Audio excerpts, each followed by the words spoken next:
My name is Rafael Lozano-Hemmer, and I'm a Mexican artist. It's a project called Voice Array.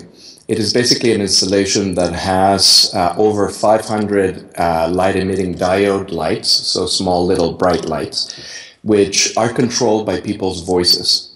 So basically there's two intercoms, so two microphones, let's say, where you press a button, you speak into it, and the computer records your voice and it converts it into light flashes. Sort of similar to Morse code. You get this kind of modulation of intensity with your volume. And then as you speak, your voice gets recorded and it takes over one column of light. And there are 288 columns playing back the sounds from the past 288 participants. Every time you add a voice, it pushes all the previous recordings down one position in the queue, and it releases the very, very oldest of the recordings, which plays back in the room. So basically, it's a system to slow down these voices, store them temporarily, and recycle and play them. It's a project that just works with this very, very tight synchronization between light and sound. And the concept of it is to try to materialize or to make visible communication, but in the end what we get is a very sort of interesting cacophony. I'm interested in making artworks which are platforms. They're basically projects which are empty or incomplete and that require for public participation in order to be activated, for them to have a content. So if in this project that we're showing in Copenhagen, nobody participates, there's nothing to see. It's a black, dark room. But as people populate the work, as people speak into it and leave their recorded message behind, the project becomes alive. So in this sense, my artistic practice is about crowdsourcing the content. It's about allowing the public to self-represent. And then the actual final result that you get is, in a way, a symphony or a chorus or a sort of synthesis of all of these different voices that speak. Artistically, technology, if it's used, in my opinion, interestingly, it is a language that allows us to glue together different media, that allows us to rupture certain understandings of what, in this case, an art experience is.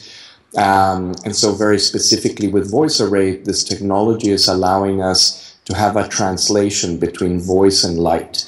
And this translation is something that can be connected to maybe notions of synesthesia or notions of, sort of co-presence of several things happening at the same time.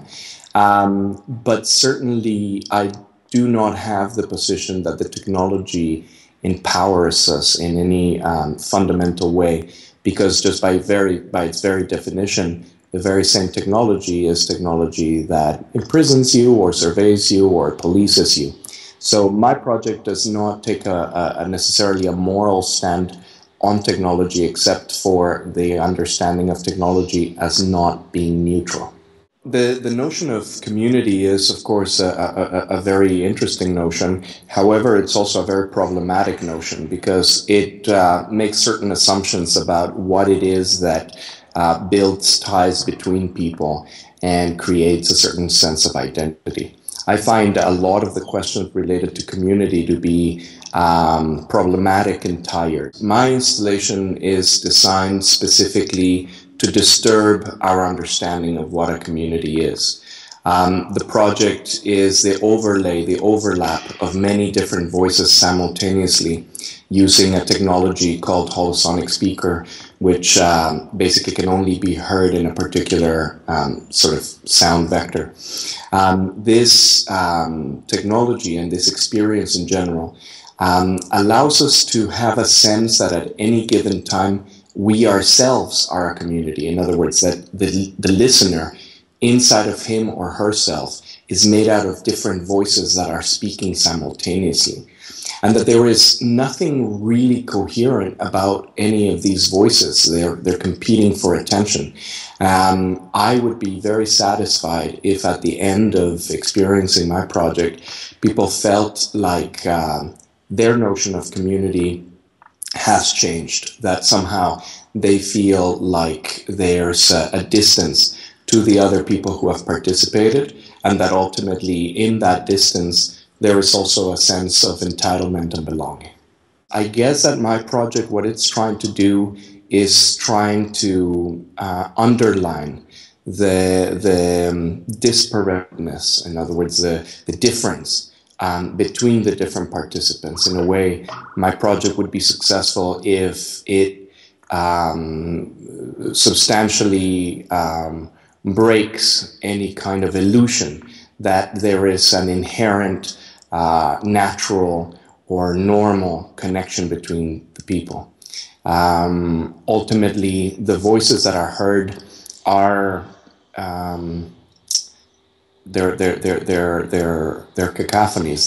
They're people speaking upon people, and the message that hopefully will come out of my project is that the notion of community, by its very definition, is reductive, essentialist, and problematic. And by acknowledging all of those things, the word communities might begin to have more power.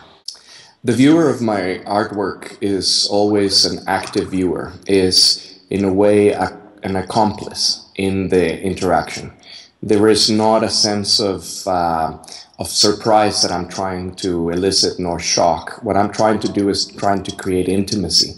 I'm trying to get participants to be at ease with a system that is self-evident, for them to use the project in a way that they best see fit. If people use it musically, or if they use it critically or poetically, or if they just say a bunch of insults into it, that is what the artwork becomes. So in most of these kinds of projects, we call them recorders, because ultimately what you get is what you give. You give something, that's what you get back.